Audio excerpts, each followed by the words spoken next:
done it again. Oh, Alison, we shouldn't be surprised by now. 3 weeks in a row, Michael Walters pressing his claims for his first All-Australian selection, shining on the big stage to shut off the power. Plus, a WA skipper facing more than just a slap on the wrist. And we've all been there, the pro who snapped on the big stage. Michael Walters has again starred for the Dockers, bagging 6 goals in a crucial victory for Fremantle's finals hopes. It took all of 4 quarters to put away the power, holding them scoreless in the final term to secure a 21-point win. Port Adelaide started with the upper hand, but were no match for the passion of a depleted Fremantle side. Langdon off the outside of the boots.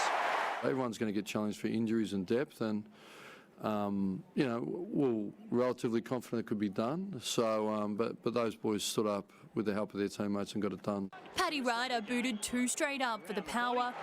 Just leans back, guides it through. As Brett Bewley inspired the Dockers with his first AFL major. Bewley can steady and he can find Fremantle's first. Robbie Gray could be in trouble for this hit on Michael Walters. Either way, Sonny took the goal. And he is deadly inside 50.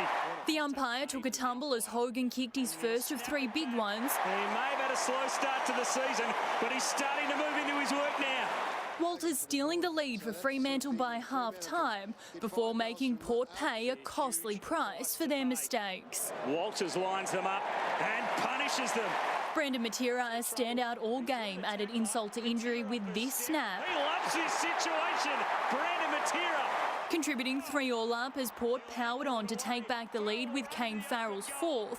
But again, it was Walters who determined the Dockers' fate. That one sneaks home. He is the final quarter specialist. The midfielder's 6th, sealing the Dockers' 20-point win. Take the 30 seconds. He'll step around. He's not going to waste any time. He's going to make sure of it. Keziah Dawn, 9 News. A sensational performance from Jack Billings has helped St Kilda come back to secure a 4-point win against the Gold Coast in Townsville. Billings finished with 2 goals, inflicting the Suns' 9th straight defeat. Footy headed to the far north, putting the fans right in the action. You don't see that too often. Gold Coast leaped to a 4-goal lead thanks to their new king. Pick 6 in last year's draft. Ben King steers it home with exceptional technique. The Saints turned to a debutant to fire back. Nick Hines' first AFL goal worth far more than just 6 points. There's Dad John right in the middle there. What an emotional time for him right now. The Suns led by as much as 31, but 4 consecutive goals breathed life back into the Saints. Take some time to steady and go for home, and the fans love it. Another one for St Kilda. It's 1 goal the difference. After trailing all day, Tim Membry's 3rd gave them the lead, one they'd never surrender. They beat the Suns by less than a kick for the 3rd time in a row. And Richo needed that one. Jake Stringer remains hopeful he's avoided another broken leg after last night's 19-point win over Hawthorn. The bone wasn't sticking out of my leg, so that was one bonus compared to the other one. So, yeah, we'll just wait and see. Meanwhile, Ben Stratton has been sent straight to the tribunal for those pinching tactics. The Hawthorn captain also charged with stomping on Sean McKernan and fined $1,000 for an obscene gesture.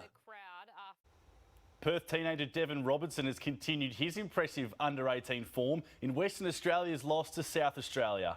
The captain finished with 32 touches, while Luke Jackson enjoyed a dominant day in the ruck.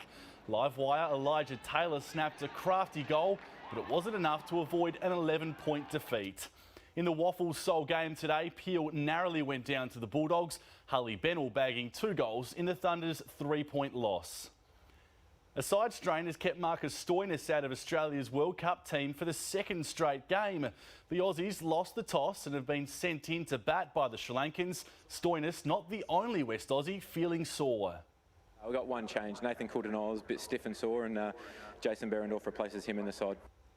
A short time ago, Australia were none for 78. You can catch all the action live on 9Gem. Scott McLaughlin has avoided a frenetic start in Darwin to steal his 11th Supercars race win this year.